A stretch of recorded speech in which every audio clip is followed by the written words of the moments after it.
अस्सलाम वालेकुम नाज़रीन, मैं हूं अदनान इकबाल और हमारे चैनल अदनान व्लॉग में आपको खुश आमदीद। नाज़रीन ग्रामी, क़यामत कब और कैसे आएगी, इस सवाल का जवाब ना सिर्फ हर मज़हब के मानने वाले तलाश हैं और अपने अपने अंदाज से इसका जवाब देते हैं, बल्कि साइंसदान भी इस मामले पर रिसर्च कर रहे हैं। गो कि इनकी रिसर्च का ज़ाविया थोड़ा सा मुख्तलिफ है।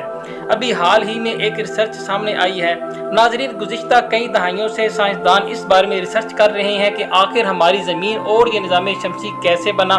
और सूरज कैसे वजूद में आया। इन सवालों के जवाब तलाश करना मुश्किल नहीं, लेकिन इतना आसान भी नहीं, क्योंकि एक बनी बनाई चीज़ के होते हुए इसकी इब्तदाई हालत तक के ट्रेसिस तलाश करना आसान काम नहीं। लेकिन साइंसदान ये काम कर रहे हैं और इस काम के लिए साइंसदानों ने बहुत सारे तरीके वाज़े कर रखे हैं। नाज़रीन, जिसमें खुद हमारी ज़मीन का मुतालिया, सूरज का मुतालिया, दूसरे सियारों की मिट्टी का मुतालिया और ज़मीन के आस पास खला में तैरने वाले मुख्तलिफ शहाबे साकब के मुतल्लिक तहकीक शामिल है, ताकि इनमें मौजूद अज्जा का पता लगाकर ये अंदाज़ा लगाया जा सके कि हमारा सूरज और ये निज़ाम शमसी किस तरह से तश्कील पाया।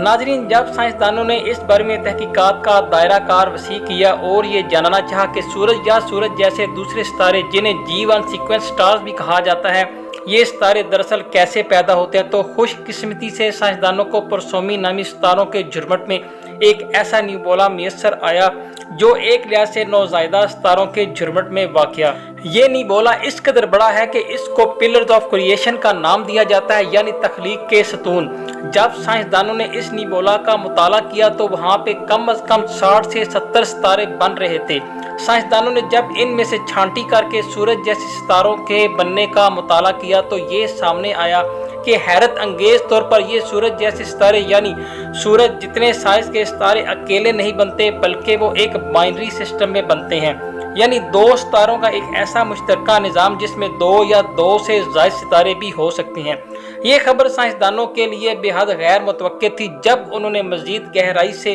अपने सोलर सिस्टम यानी अपने निज़ाम शमसी का मुआवजा इन सितारों से किया जो इस वक्त नए बन रहे थे, तो उन्होंने देखा कि सूरज जितने साइज के सितारे अकेले वाकई कभी नहीं बनते, बल्कि इनका हमसाया सितारा ज़रूर होता है जो इनके साथ ही साथ गर्दिश करता है। इसकी एक मिसाल हम अल्फा सेंचुरी नामी सितारों के सिस्टम से ले सकते हैं जो हमसे तकरीबन 4.5 नूरी साल के फासले पर है। अल्फा सेंचुरी नामी सिस्टम इस लिहाज से भी आम है कि इन दो सितारा सिस्टम में दो ऐसे सियारे भी दरियाफ्त हो गए हैं जहां जिंदगी पाए जाने का इम्कान भी मौजूद है। अल्फा सेंचुरी में वो तमाम सियारे मुश्तरका तौर पर दो सितारों की गर्दिश करते हैं और वो दोनों सितारे एक दूसरे के गिर्द चक्कर काट रहे हैं। इनमें से एक सितारा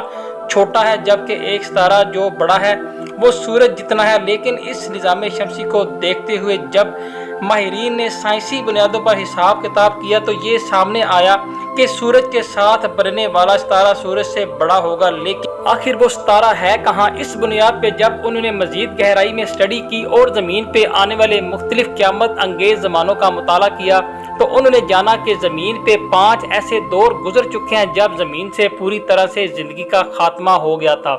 और इन तमाम 5 अदवार के दरमियान 2 करोड़ 50 लाख से लेकर 2 करोड़ 70 लाख साल के दरमियान फासला है, यानी तकरीबन 2.5 करोड़ साल बाद, यानी 25 मिलियन से 27 मिलियन साल बाद ज़मीन पे कोई ना कोई ऐसा शहाबे साकब आके गिरता है जिसका साइज इतना बड़ा होता है कि वो पूरी ज़मीन से ज़िंदगी का खात्मा कर देता है, जैसा कि एक ऐसे ही शहाबे साकब ने डायनासोर्स का खात्मा कर दिया था। तो दोस्तों, जब साइंसदानों ने ऐसे एस्ट्रॉयड्स जिनका साइज इतना बड़ा हो कि वो ज़मीन जैसे सियारे पर से ज़िंदगी का पूरी तरह से खात्मा कर सकें, इनकी तलाश की तो उन्होंने देखा कि ऐसे शहाबे साकिब तो हमारे सोलर सिस्टम में मौजूद ही नहीं। जितने बड़े एस्ट्रॉयड की ज़रूरत ज़मीन पे ज़िंदगी का खात्मा करने के लिए होगी, हमारे सोलर सिस्टम में मौजूद तकरीबन तमाम शहाबे साकब का साइज इससे कम है। जैसा कि डायनासोर का खात्मा करने वाले शहाबे साकब का साइज ज़मीन पे मौजूद सबसे बड़े पहाड़ यानी माउंट एवरेस्ट से भी बड़ा था और वो 10 किलोमीटर लंबा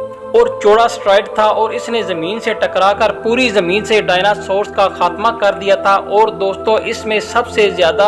हैरत वाली बात यह है कि इस कदर बड़े साइज़ के एस्ट्रॉयड सिर्फ और सिर्फ निज़ाम शमसी के आखिरी और बाहरी किनारों पर पाए जाते हैं, और वो किनारे के जिनके बारे में साइंसदानों का कहना है कि वो बर्फ के जमे हुए बड़े बड़े टुकड़ों पर मुश्तमिल है, और ज़मीन पर, समंदरों में और ज़मीन के अंदर मौजूद तमाम का तमाम पानी भी दरअसल इधर ऐसे बड़े साइज के एस्टेरॉयड पर पाए जाते हैं। लेकिन सोचने की बात यह है कि इस कदर दूर से आने वाले एस्टेरॉयड आखिरकार पूरे निज़ाम शमसी में क्यों नहीं पाए जाते, और वो आकर ज़मीन से कैसे टकरा गए। दूसरे सियारों पे पाए जाने वाले तबाही के बाकियात में भी ऐसे एस्टेरॉयड के निशान और आसार मौजूद हैं कि इस कदर बड़े एस्टेरॉयड दूसरे सियारों से भी टकराते रहें, तो आखिर वो इतनी दूर से निज़ाम शमसी के अंदरूनी हिस्से में कैसे आए। इस सवाल का जवाब देते हुए साइंसदानों का कहना था कि दरअसल सूरज का जुड़वां सितारा, जिसका नाम नेमेसिस रखा गया है, वो हर 25 से 27 मिलियन साल बाद यानी 2.5 करोड़ से 2.25 करोड़ साल बाद निज़ाम शमसी की तरफ आता है,